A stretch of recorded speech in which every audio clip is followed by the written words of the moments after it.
Estamos de regreso en Nexos. Si tiene dudas o sugerencias sobre temas referentes a la inclusión de personas con discapacidad y personas adultas mayores, no duden en comunicarse con nosotros al correo nexostv@gmail.com o al teléfono 2511-6949. Y como lo anunciamos previamente, hoy en nuestra entrevista de fondo hablaremos sobre el proyecto de ley que pretende la enseñanza de braille y lesco en los centros educativos del país. Esta propuesta ciudadana fue elaborada por 3 estudiantes del Liceo de Atenas y acogido en el plenario en el periodo legislativo anterior por la entonces diputada liberacionista Silvia Sánchez.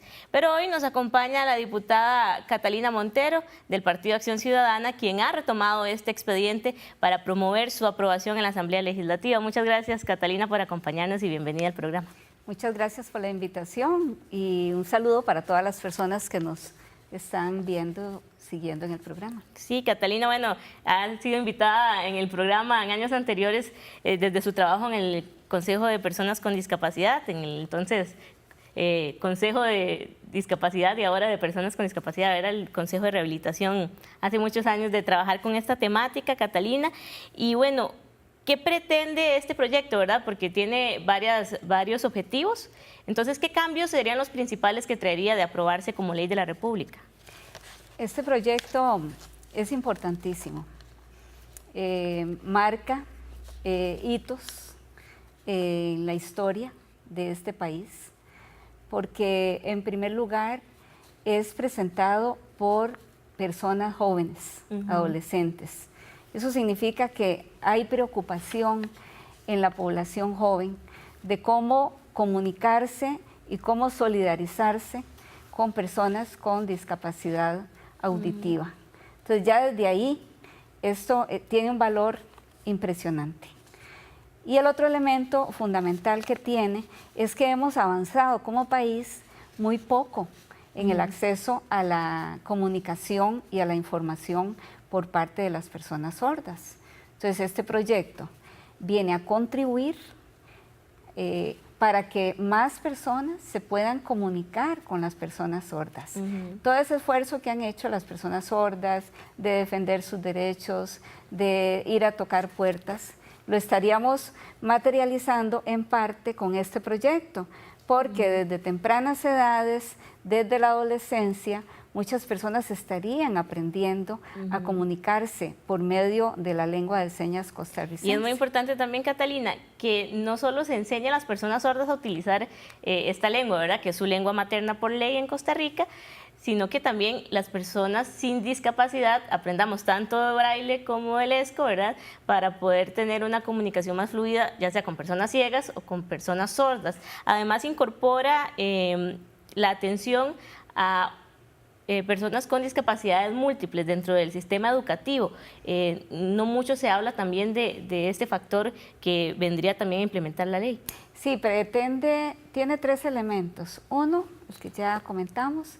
El otro es cómo aprender un poquito el braille, que también es otra forma en que se expresan las personas no videntes y que a veces no sabemos cómo llegarles. Sin embargo, las personas no videntes en este momento tienen otros medios para poder expresarse y poder tener acceso a la información y a la comunicación. Y el otro elemento que es también muy valioso es que desde el colegio haya contenido o hayan contenidos tendientes a que los y las estudiantes aprendan qué es la discapacidad múltiple, cómo viven las personas con discapacidad múltiple, qué es eso de las discapacidades múltiples, que en realidad esto tiene que ser parte de de la información que maneje todo el país, todas las poblaciones. Y de este proyecto que bueno, como usted bien decía, que es muy valioso, ¿verdad?, que fueron justamente 3 adolescentes del Liceo de Atenas, Jimena González, Luis Ángel Huete y Jorge Mario Víquez, quienes hicieron esta propuesta. ¿Usted considera que debe hacerse alguna modificación a la versión que hay ahorita del expediente? Este proyecto, bueno, yo lo tomo, ¿verdad?, lo acojo y lo pongo a despacho. Porque entre un periodo legislativo y otro hay proyectos que se quedan por ahí, que nadie los impulsó. Entonces, para mí realmente es un honor impulsarlo. ¿verdad? Tanto porque viene de personas jóvenes, adolescentes, como el objetivo o los objetivos que tiene. Entonces, una vez que se pone a despacho, empieza un curso por el que pasan la mayoría de los proyectos. Tiene que asignarse a una comisión y en esa comisión empieza el análisis del proyecto. Ahí y ellos proponen también un plan piloto, ¿verdad?, para ejecutarlo, sí, porque tal vez pueda haber incertidumbre de parte de algunos docentes o de parte del Ministerio de Educación Pública, quien sería el encargado de ejecutarlo, de convertirse en ley de la República. Pero hay una propuesta de plan piloto en algunos colegios del país para luego implementarlo a nivel nacional. Bueno, en la comisión, tal vez para completar un poquito la idea, en la comisión inicia el análisis y las consultas. Es posible que en ese lapso de análisis del proyecto se le puedan hacer enmiendas, se le puedan hacer mejoras. Yo particularmente creo que debe separarse el aprendizaje del ESCO, ¿verdad?, como un curso, como si fuera como una lengua más que debemos aprender para poder ser accesibles como sociedad y para poder promover la inclusión social de las personas sordas. Entonces, yo separaría, ¿verdad?, como un curso aparte, y también lo separaría como un curso optativo y le preguntaría a las organizaciones de personas sordas, no videntes, si ellos consideran que sea pertinente que en este momento se enseñe el braille. Y lo otro es que el contenido que tiene que ver con las discapacidades múltiples es importantísimo que se incluya, por ejemplo, en una materia que puede ser cívica. Así es. ¿Verdad? Porque ahí es donde podemos trabajar temas de derechos humanos, de inclusión social. Entonces, habría que ver cómo lo planteamos o qué mejoras hacemos dentro del proyecto para que se pueda ubicar en su justa dimensión cada uno de estos componentes. Así es, y bueno, seguiremos conversando con la diputada Catalina Montero al volver de la pausa, así que quédese con nosotros para que conozca más sobre este proyecto de ley y cómo usted como ciudadano, como ciudadana, puede acercarse también a la Asamblea Legislativa y en este proceso que está empezando en el periodo legislativo actual, usted también puede hacer aportes para que una vez que sea aprobada esta ley, ojalá pues cuente con el aval de las comunidades del país y con las organizaciones de personas con discapacidad. Vamos a un corte y volvemos con más de Nexos.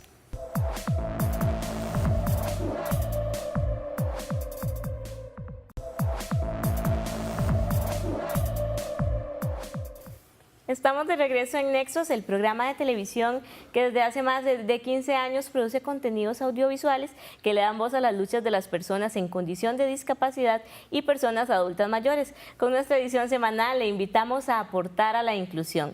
Estoy en compañía de la legisladora oficialista Catalina Montero y estamos conversando sobre la propuesta de ley que llevaría el braille y la LESCO a los centros educativos del país y además atendería necesidades y daría a conocer sobre la situación de las personas con discapacidad múltiple. Y bueno, conversábamos, Catalina, este proyecto de ley propuesto por estudiantes del Liceo de Atenas y que se acogió también en el periodo legislativo anterior, pero quedó por ahí rezagado, usted lo retoma en este nuevo periodo legislativo. ¿Qué tropiezos podría encontrarse o qué dificultades a nivel de presupuesto o, ¿verdad?, de algunos sectores que podrían resistir a la aprobación de esta ley para prever estas situaciones y tal vez entonces en este periodo sí celebrar la aprobación de esta ley de la República? Sí, el tema de los derechos humanos de las personas con discapacidad no es nuevo.